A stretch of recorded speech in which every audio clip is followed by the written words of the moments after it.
Hi, I'm Lowchareonkul. I'm the creator of XFoil, and I like to show you my personal setup so that you can see how I ride. So this is how I pack my XFoil. I have the mast already installed so that I can get into the water much faster. Just take it out of the truck bed, put in the battery, and start riding. So on my setup, I've removed the propeller protector and I've installed this sleeve to make everything more streamlined. My favorite wing and tail that I like to ride is the 220 tail and the 950 hyper wing. I like to go fast. I like things to be a lot more maneuverable. So I'm going to go take this out today on this setup. Okay, make sure you have your impact vest, your helmet, hat, shoes, and rash guard. And what I do is I just put it into this plastic bucket. Makes everything easy. And I'm ready to go.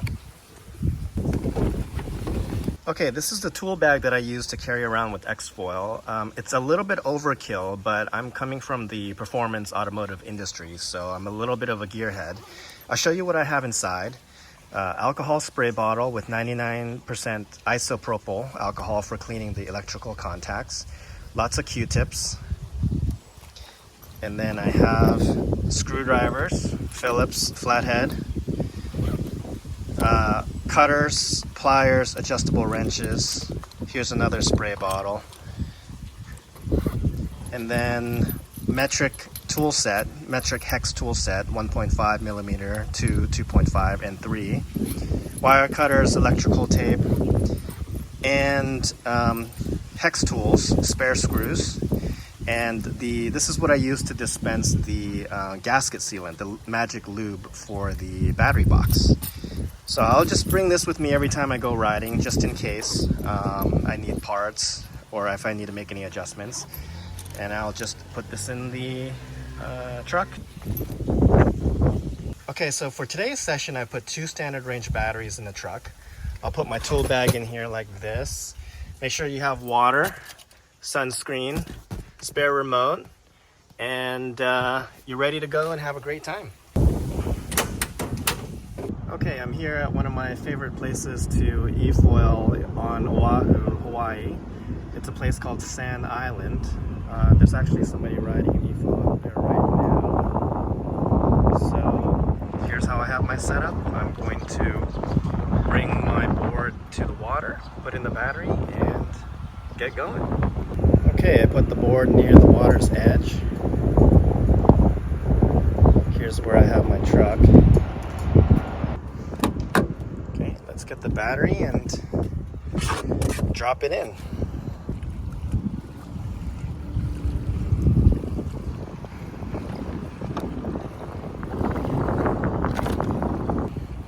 Put in the battery. Put the connectors on.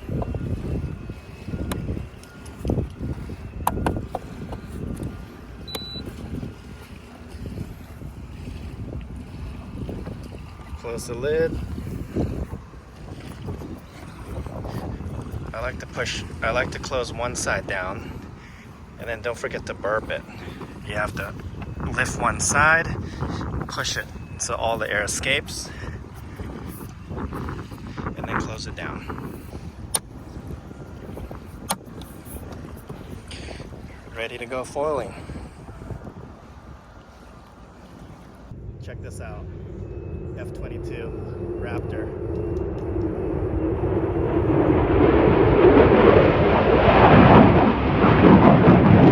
A couple of e-foilers out today.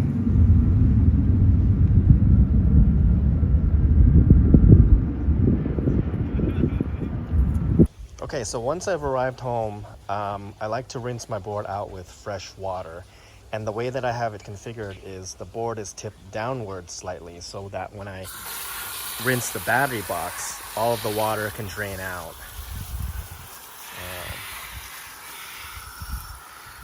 Rinse everything with fresh water. Take good care of the board, and it will take good care of you. Get all that salt water out.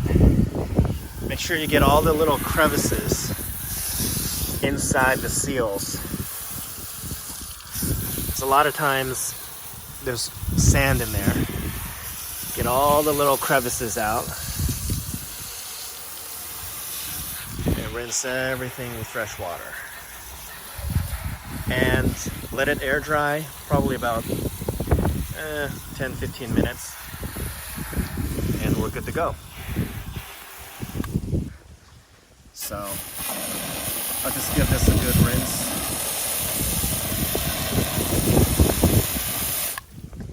Okay, to dry the board, I found this to work really well. I'll just take a leaf blower and blow all the water out.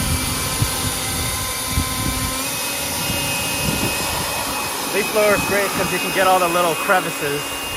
Make sure that all of that is dry. All these holes, all the rails.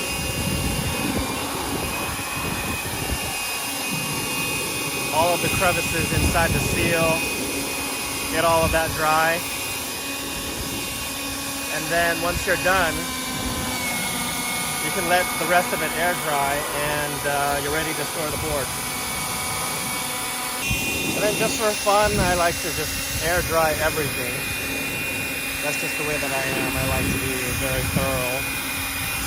So I'll dry everything. Get all the little crevices where water can sit.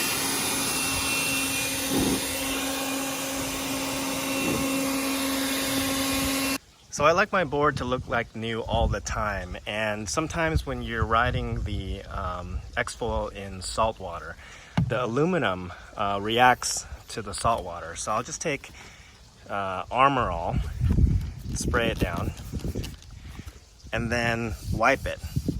And it just makes everything look brand new after every session. And this is how I maintain and clean my XFoil so that it's operating at peak performance all of the time. So that is also a recommendation. Any aluminum part, you can use Armor All and just wipe it down. Okay, take good care of your batteries. Just take a damp cloth, wipe everything down. Never rinse the battery in water. So just take a damp cloth, okay? When you're charging the battery, this is my setup. I have a bunch of batteries here. So when you're charging the battery, what I like to do is, so once I charge it, I have it plugged in here, right? And then just as a precaution, I have a fire extinguisher here, just in case. And make sure that overhead, you have the smoke detector, also as a precaution. Okay, rinse my remote with fresh water. Make sure you get all the little crevices here. So I like to pull the trigger back, get everything inside behind the trigger. Rinse everything with fresh water.